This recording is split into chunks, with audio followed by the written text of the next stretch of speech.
Сегодня два участка.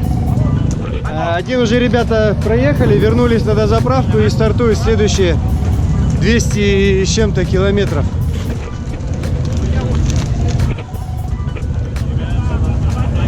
Начинается толкотня, кто быстрее заправится. Ничего, все в очереди стоят, успейте. А ты уходил куда-то, поэтому? Не уходил, они просто лезут.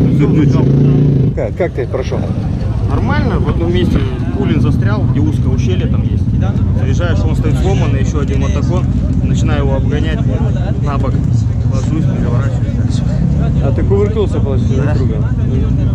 Пойду Макса попроведу, вижу его. Он стоит как штырь. Его сразу кепочки, панамки. Ну что, как? Хорошо? Давай, еще сейчас будет жаркий. Видишь, солнце поднялось уже. Едем спокойно. В своем темпе, никого не обгоняем. Целая армия. Вон там видно, что они возвращаются другие. И они заменяются. Здесь дозаправка и уходят дальше. Мы же стартуем через час. Я побежал переодеваться. Мы вчера не обошлись без ремонта. И когда автомобиль приехал в сервисный парк, конечно, пришлось с ним повозиться. Вот то, что отказала система подкачки, сброса воздуха. Сейчас Миша объяснит, какие ремонты, что он сделал за ночь с группой механиков. Good morning. Yesterday we had some problems with our tire system. But you can see over here, and the tire system was not working correctly. We are driving in the dunes and the pressure will not go down. And that gives the problem that you cannot drive the way you like. You're stuck, it has to go back. So yesterday we changed the system box and now everything for the tires is working correctly. We had also a little problem with our differential on the front. It was stuck, so we had some problems with the steering. We take the differential out, also in front the both wheels with every part of it. And now there is a new one in. So for today the truck is 100% and we go for a good result today. Today we have like a split loop. So we will have a part of the first stage on this side. After we cross the road and we go to the second part. The first part is about 80 kilometers. Feels like the first day, so like acceptable weeks with off tracks. Second part will be really hard dunes. So if you see already yesterday the difficulties we have, I think it's about 20 trucks didn't arrive on the stage of yesterday. So only like top drivers are still in the race. It's very hard for the people who have some heavy trucks with the less power, so to participate in Dakar. But that's why Dakar is the hardest race in the world. And like it is this year, we like to have it every year. 3, 2, 1, go! Let's go, baby! Yes.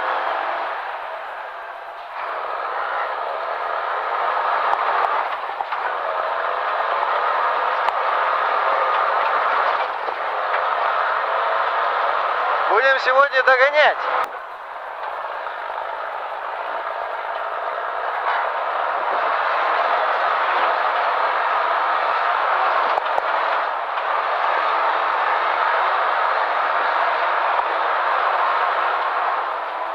Oh, some fire there. Yeah, nothing. Okay. 200 meter, 100 meter. There you see tracks. Okay, there's a fire. It's true. So watch out behind.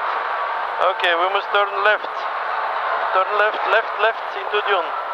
Left, left, slow down, slow down. Slow down. Cap 3, 4, 5. Okay, it's a car.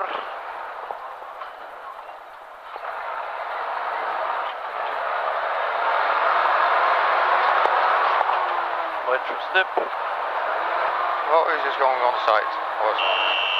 Yeah, okay, it's on the side. Okay.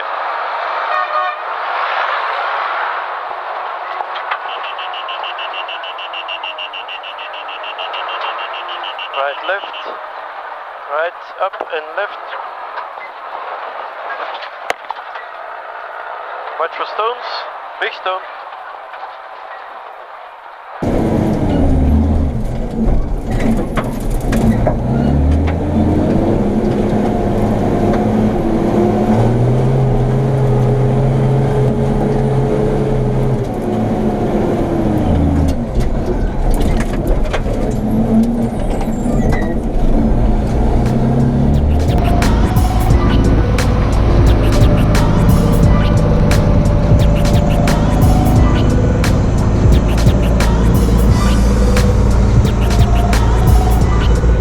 закончен еще один сложный день, по-настоящему сложный.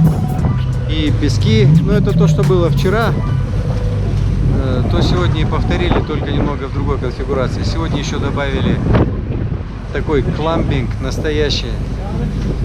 В горы, в каньоны, в каменистые, в такие высоты на грузовике. Я удивляюсь вообще. Я бы раньше туда и на машине, и на легковушке не полез ни за что. А сегодня там... Ну, ехали вообще без остановки, ни разу не остановились. Единственный момент, что мы потеряли час на навигации. Мы искали именно тот коридор, в который можно было заползти в горы. Никак. Подошли к этой связке. Так, куда? Вот они. И начали искать. Там машин было полно. Ну, потерялись многие. What's happened? What's happened? How you turn lower? Yeah, you have seen it. Huh? Yeah. One big stone dune, huh?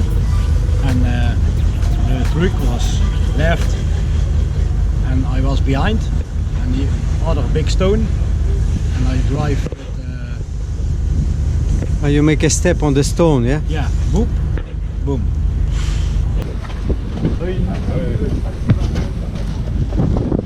What's this? Ah, dunes, eh? The last, what is that? The last 80 kilometers. Ага.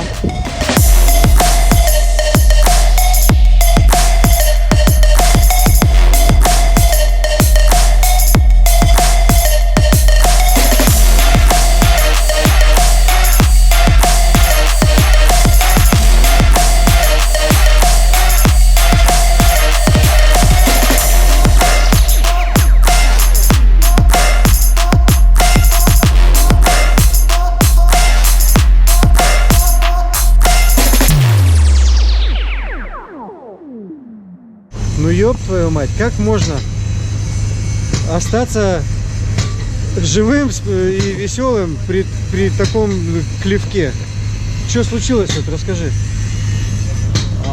Да на самом деле как-то, не знаю, больше, наверное, неудача. На самом деле мы хотели сделать максимально безопасный заход. Мы хорошо прошли весь спецучасток, понимали, что те соперники, которые в таблице нам интересны, сзади, это был Коломи стоял, Лапрайс провалился, то есть мы понимали, что в генерале все хорошо. Леша за мной ехал там каким-то временем недалеко.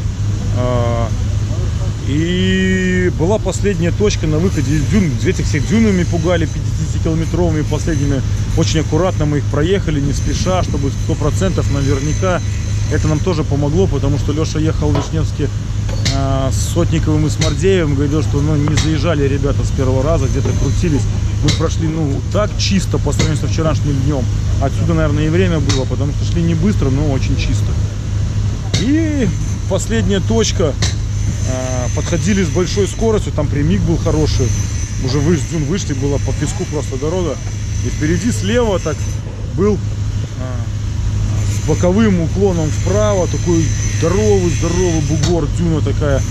И по роутбуку Паша говорит, что надо заехать будет на самый пик, там точка, и отвернуть потом с этого вправо.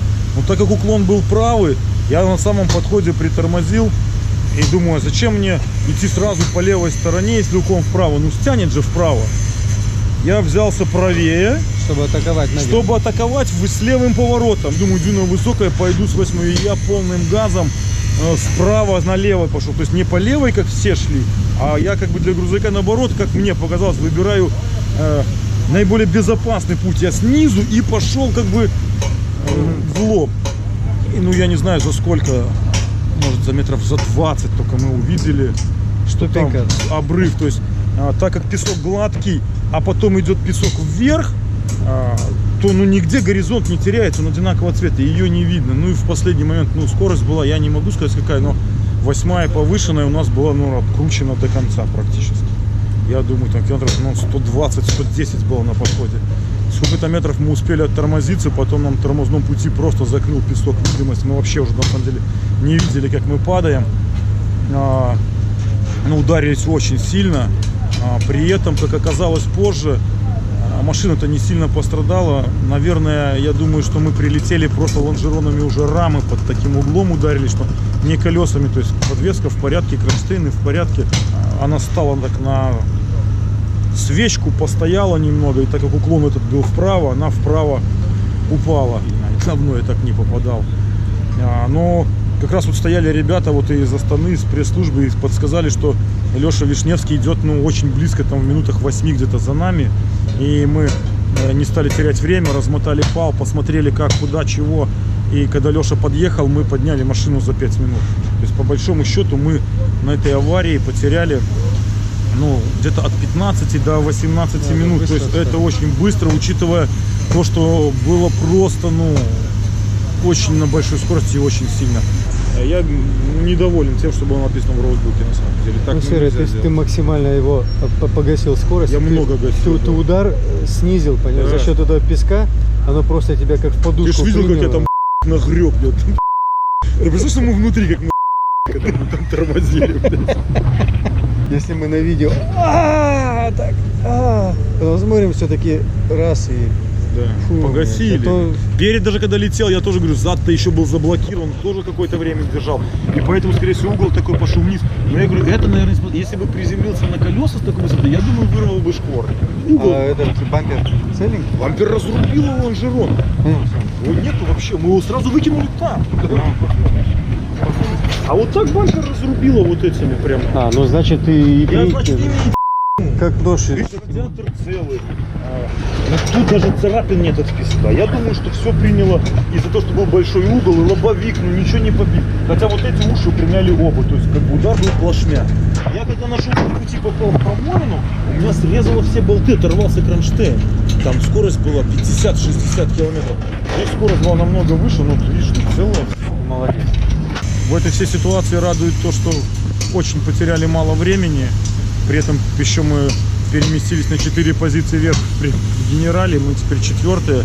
Отстаем от Леши Вишневского на 50 там, с маленьким секунд. Он 3-й. То есть вроде для командного зачета все неплохо. Но машину косметически восстановим. Боюсь, чтобы только ничего не пропустить. Потому что где-то и проводка пострадала, где-то и то, чтобы завтра она не начала сыпаться. Но тут тоже есть положительный момент. Мы завтра стартуем по 2 машины же, старт такой придумали. И мы попадаем с Лешей в одну пару, мы стартуем вместе. То есть пойдем в связке. Да, у нас никакой внутрикомандной борьбы нет. Нас устраивает то положение в генеральной классификации. И пойдем, постараемся пройти до финиша вдвоем. Закончен 3-й этап Дакара 18. Дакар не прощает ошибок.